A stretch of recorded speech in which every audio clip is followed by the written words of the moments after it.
I found her curled on the cold stone, asleep against the head of my brother's grave.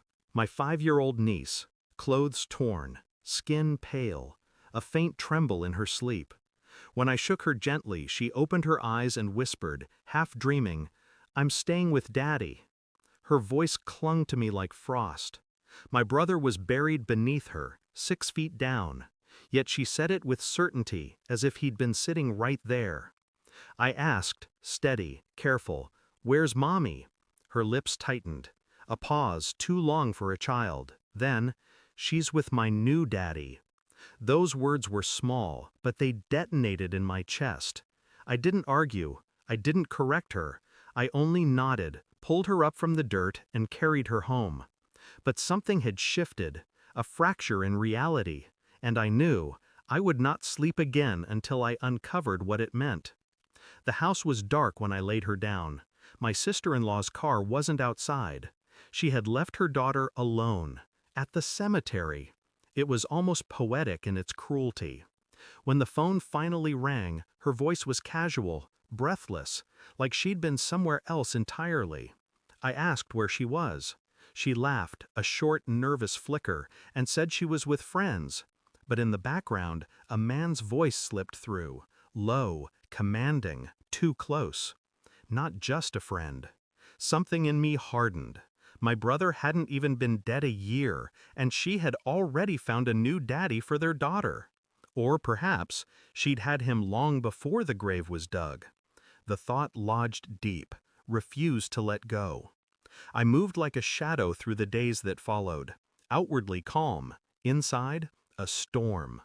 I started with the phone records, quietly pulled, quietly read. A number repeating at odd hours, nights when she told us she was with family, evenings when my brother was still alive. I traced the number. A name surfaced, a man my brother had called a friend. Patterns emerged, text messages filled with secrecy, erased threads recovered, receipts for hotel rooms booked on days my brother lay in a hospital bed, dying. I remembered the look in her eyes at the funeral. No tears, only calculation. And my niece's whisper, "New daddy." It wasn't new at all. It was old, rotten, and buried beneath my brother's coffin was not only his body, but the truth of his betrayal. I told no one, not yet. Truth required timing. It required precision. The DNA test was the final blade. I had taken strands of my niece's hair, compared them against my brother's. I already knew, but still, I needed proof. The report came back in black and white. Probability of paternity, 0. I sat with the paper for a long time, the silence ringing in my head. My brother had raised a daughter who wasn't his, loved her, protected her, died believing she was his blood. And she, his wife, had let him go to the grave blind. That night, I visited her. She greeted me with that rehearsed smile, but it faltered when she saw the envelope in my hand. I placed it on the table, didn't say a word. She opened it, scanned it, paled. Her lips trembled. "You don't understand." I leaned forward, calm, cold. "I understand enough." Her mask cracked. Panic spilled out. She wept, begged, reached for explanations that fell like broken glass. I sat still, watching, listening, detached. I didn't raise my voice. I didn't curse her name.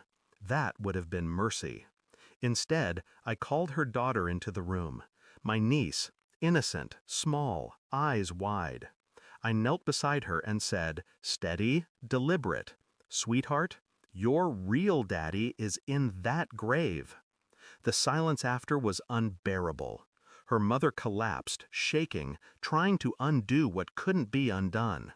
The girl clung to me, not to her. And in that moment, I let the truth settle like a blade across the room. Not shouted, not forced, just exposed.